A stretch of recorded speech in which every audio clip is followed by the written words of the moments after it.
yenge bampangi oyo to zwami lisusu na ntango oyo mpona kolanda wabino l'instructeur du temps présent Nlonge Congo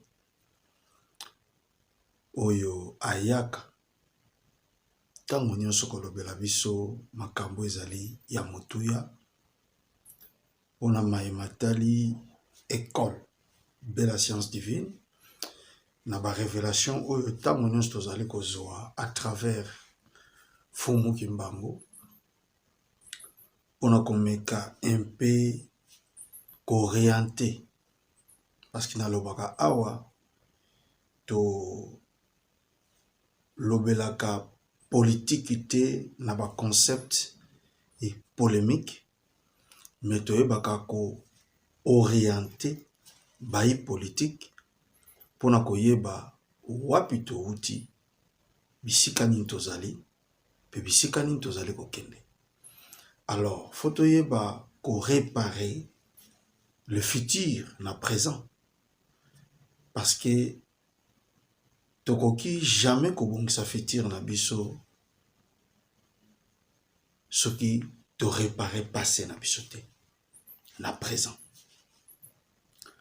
C'est pourquoi dernièrement toyeba kosala émission auto parlaki sur l'année 2023 na lobelaki biso na mayema tali nani oyo baponi pe nani oyo akozalaka toujours mokonzi kobanda neo tozali tu 2023 tu 2030 plutôt na provaki bino sur le plan scientifique mais tozali kosala toujours continuité parce que wana ezalaki le plan A toza maintenant na suite ya série B na même aligné on a lobelaka ntango nyonso tokobundana tokokaki kobomana mais na mboka na biso Congo tokotikalaka kozala jamais kobanda 1960 du 2030 na 6 présidents. C'est pratiquement impossible selon ce que Tata Kimbangu Diatou Monoa m'avait dit. Yango na insistaka le 70 ans réservé que pour 5 présidents kobanda le 30 juin 1960 jusqu'au 30 juin 2030. Nous n'aurons qu'un 5 présidents. C'est-à-dire, Bobo Mananabino, Bosala, Onyo Sobari Kosala, vous devez savoir, tout comme déjà na 40e président, et Azali, dernier président, pour intégrer na principe Yanti Loulou, Oyo, Tata Kimbangu, Aïbaï Koprone, depuis 1921, Ambanzan Sanda, Ndombe Sika Kituka Mundele, Mundele Sika Kituka Ndombe. Tout ce côté en profondeur, il y a sous-titrage na biso toko parler, c'est-à-dire Nitu de Ntinu à Congo. Nitu Yantinu à Congo. C'est l'année de base. Oyo, Tata Kimbangu Diatou Monoa, Aïba Kotika biso na 1951. Vous devez savoir, dans l'école de la science divine, à travers ces tableaux, nous avons décortiqué chiffre dans lettre, lettre dans chiffre. À chaque fois, nous avons dit tango na traduire l'année majeure. Oyo Tata Kimbangu Akufaki, c'était 1951. C'est de là qu'on va puiser notre révélation à travers l'écriture nord-africaine. Oyo a transformé les années par de valeurs révélateurs. Premièrement, 19, ezo lié biso sur le plan biblique, la valeur de l'Éden, et 51, la valeur qui incarne homme et femme venant de l'Éthiopie. C'est la restauration de vraies valeurs. C'est-à-dire homme et femme, homme c'est la valeur 27, femme c'est la valeur 24. 24 plus 27, c'est-à-dire addition, il y a homme et femme, et puis ça rabis 51. Et na 19, surtout comme Eden, c'est 19. C'est-à-dire la mort de Kimbangu. Et puis si lycée quoi, na batu oyo ye aye ko sauver, oyo ba uta na Éthiopie, oyo ba bengaka Eden. Les contrées sur lesquels ils ont représenté la République démocratique du Congo au Tozanangolelo. Mystère ni nezaliwana. Sur le plan linguistique Congo, et traduit biso le corps. 19 c'est Nitu, Nzoto. Et puis 51, Ntinu à Congo. Mokonzi ya Congo, ou le roi du Congo. Banzoto ya batu oyo bakoye bako diriger Congo. Socle nango ya 5 présidents na bakombo na bango et outi na ane oyo Fumugimbangu akufaki na 1951. Comment? Tozui calculatrice na biso parce que biso awa to provoque la mathématique. Tokosa la addition ya Nitu plus Ntinu à Congo. Ndepe Sarabiso valeur 70. Or, la multiplication, il y a 19 multiplié par 51, Ndepe Sarabiso valeur 969. Or, 969 plus 70, nous produit valeur 1039.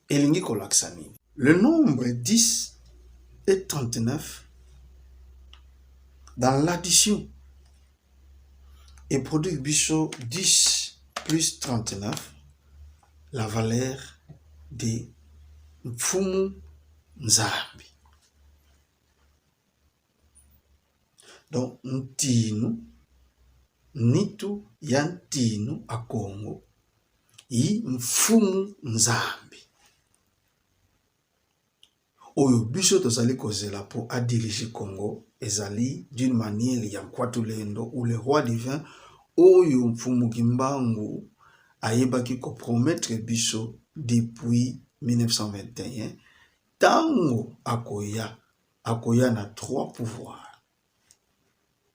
Ako dominer Mokili à travers le pouvoir scientifique, spirituel et politique au Babengi Kinzambi, Kimazayu, Kimayala. Bolandanga bien parce que tout ça dans le domaine mathématique cal. Ndenge bayi falansa balobaka. Domaine mathématical ou le domaine scientifique basé sur le chiffre. Mais par 10 multiplié par 39, n'est pas si valeur 390. Et puis si biso ba Congo, il y a ba roi, il y a Congo. Premier roi, valeur neza 45, babengi Joseph Kasavubu. Deuxième roi, valeur neza 81, babengi Joseph Désiré Mobutu. Troisième roi, valeur naye ezali Laurent Désiré Kabila. Quatrième roi, valeur na ezali 69, babengi na kombo ya Joseph Kabila Kabange. Enfin, cinquième roi, nde babengi na kombo ya Félix Tshisekedi Tshilombo. 116. C'est-à-dire les 5 rois, ba valeur na bango global eza 390, mais surtout ça les addition il y a 45 premier roi, 81 deuxième roi, 79, troisième roi, 69, quatrième roi, et 116, qui est le cinquième roi, et 390, séparés comment? 3 plus 9 plus 0, c'est 12. Et ce qui est 1 plus D. Et puis si nous avons 3 présidents morts. On a 1 multiplié par 2 présidents vivants. C'est-à-dire, ezalaki déjà prévu. Kobanda, l'amour de Tata Kimbangu de Tungunwa, le choix, il y a Mfumu Nzambi, il y a Banane, il y a 5 présidents, Oyo Bako Kambaka Congo, quand on va diviser maintenant l'année 1951. Diviser maintenant par 5. Et produire 390,2.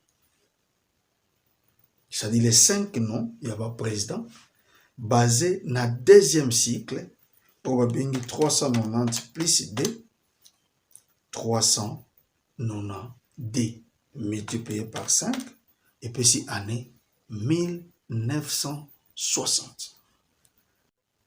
Ce qui te sali addition de 1960, c'est-à-dire 19 plus 60, et repère ça 79 ans plus 1951 à 2030. C'est-à-dire l'influence de nous, il y a un président qui dirige sur banda 60. Tilelo. Baponama et Paya Kolonzambe, Kobanda 1951, à travers l'amour influencé de Fumu Kimbangu. C'est-à-dire le socle du destin, du parcours, il y a Congo à travers le roi. Et en 1951, la mort ainsi que la naissance de notre Kimbangu, qui représente aujourd'hui Tata Kimbangu en Kamba, Sirki Babengi, na Tata Simon Kimbangu Kiangani. Sirki, nous ne prêchons pas d'une valeur incarnée, mais nous prêchons sur base de la représentation idéale de la personne de Kimbangu. Parce que tolinga kokota la polémique te naba mbuta oyo ba précédent biso tolinga pe ko boycotter l'idéologie de évangile oyo bango ba prêchaka te o ba monaka selon bango. Mais biso tozo tikala toujours dans l'idéal, il y a pensé au tozo exprimé sans kobima libanda, c'est-à-dire les 5 noms des 5 présidents au tozo kobana 60 tilelo peuple te muta pona bango. Mais c'est Mfumu Nzambi, c'est Dieu, créateur, Mouta Pona Bango, pour diriger Congo Kobanda 60, ti Tokomana 2030. Pourquoi? Nous avons dit 390 et procurer biso tout un système. 3 plus 9 plus 2, c'est 14. Or 14 et puis si biso 1 plus 4, c'est 5 multiplié par 14 et puis si biso 70. 70 et puis si ce contexte des 3 pouvoirs divins en Congo, Nzambi, Mazayu, Mayala.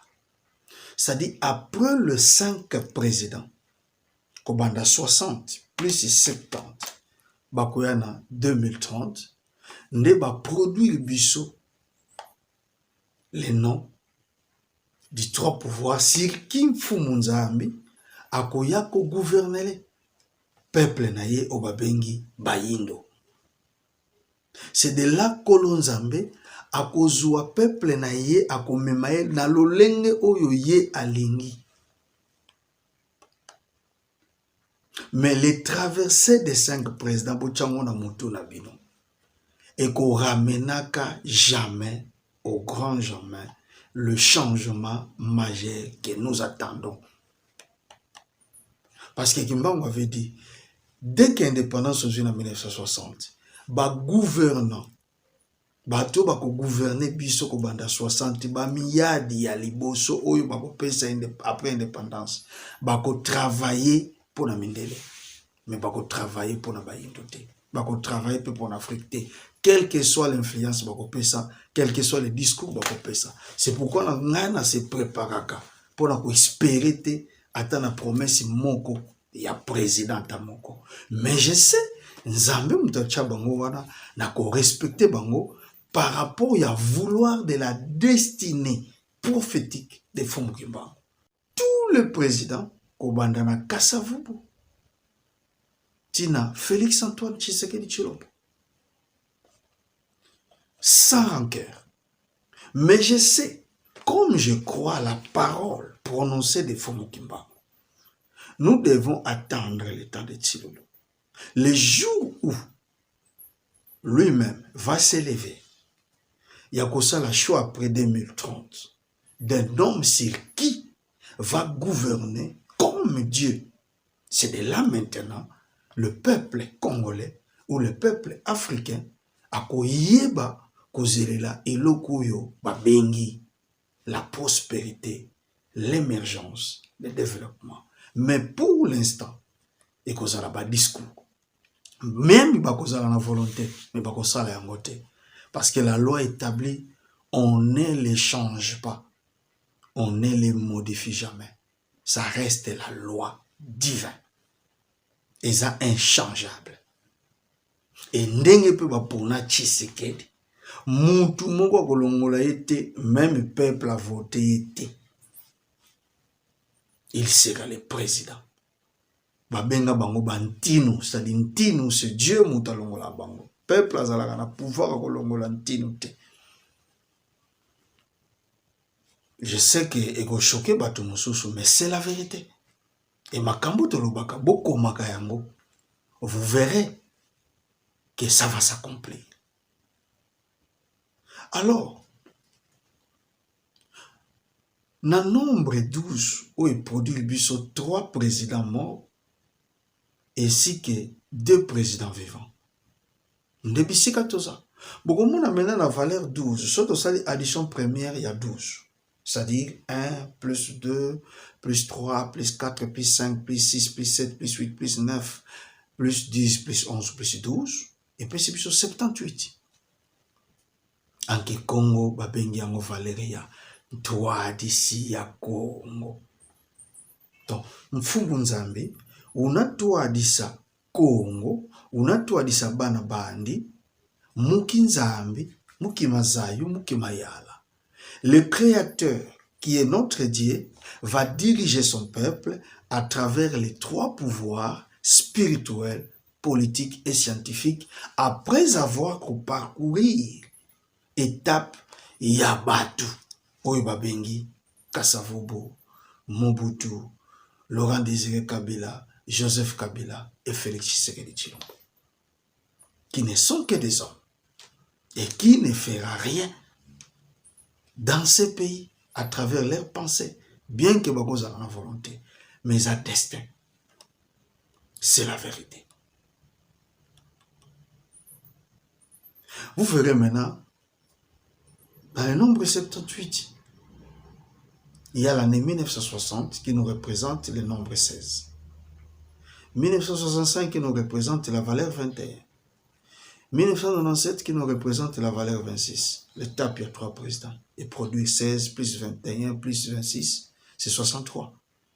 Or, 2001 est possible ce chiffre 3. 2019 est possible ce 12. 3 plus 12, c'est 15. 2 présidents vivants. En faisant l'addition, entre 15 plus 63, présidents morts, et possible sur 78, ainsi que 78 multiplié par 5 présidents, ils ont exhibition à 390, les 5 noms, il y a un président Oyo, tout ça là bango. Il y a un principe numérologique ou chiffrologique de la science divine à travers votre humble serviteur, l'instructeur du temps présent. Nous ne venons pas pour parler, mais nous venons pour prouver. Donc, c'est-à-dire quoi? Peuple congolais foye bagelo komoko. Mboka oyo Congo. Eza mboka te ya kambaka. Mais eza mboka oyo nzambe akambaka. pour zamboka na ye. C'est-à-dire, pour la nini, peuple a échoué. Parce qu'il prétend être à connaître Nzambe, mais en réalité, il y a Nzambe wana te. Nzambe dirijaka Congo eza Nzambe o bakoko na biso basalela ko banda Éthiopie, ko banda Égypte, tie royaume Congo. Ce n'est pas les dieux importés. Ce n'est pas les dieux des Thessaloniciens. Ce n'est pas les dieux des Philippiens. Ce n'est pas les dieux des Romains. Mais c'est le Dieu des Noirs. C'est qui va trouver racine dans Nzalampande Kengelu Fuma, oyo baza ba ancêtre na bango. Bao babimi na clan de Tsaku Panzo Nzinga. Oyo basali ekolo oyo babengi Congo. Vous devez connaître l'histoire et la culture. Dommage que eloko moko esala biso plaisir tango touti na ba religion. Parenthèse moko na koyeba un peu kofongola pe kokanga. Yesu aye pona kobikisa bato na mokili. Bato oyo bazalaki na mokili. Ezalaki simple. Même pas la mort, bato babika. Mais Yesu wana fois kufa pour bato baza en vie. Bazala en vie, ba vivre. Comment? Et après la mort, il devrait dire tout pouvoir m'a été donné dans les cieux, sur la terre. Dieu ne parlait pas la terre que les hommes habitent. Mais il parlait de la terre sur qui Christ est allé vaincre l'ennemi. Le diable est avec nous sur cette terre. Mais nos ancêtres sont aussi avec nous à travers Dieu pour nous surveiller, pour nous coordonner, pour nous soutenir. Ça, c'est un mystère, il y a ma recherche spirituelle. C'est pourquoi nous analysons beaucoup de choses que la Bible ou Italisabiso. Il y a tant de choses qui sont vraies, mais il y a aussi des temps de choses où le Toyeba ko sala analyse, to balia, to comprendre que ça c'est pas pour nous. Sur ce, dans le moment où tozo ke na élection, beaucoup de candidats bakobima, ça ce sont des enjeux de la démocratie. La démocratie existate nulle part na mokili. Ce sont des jeux politiques que les hommes ont fondés. Mais Dieu gouverne la terre à travers son système, à travers ses lois, à travers ses principes qu'il a lui-même établis.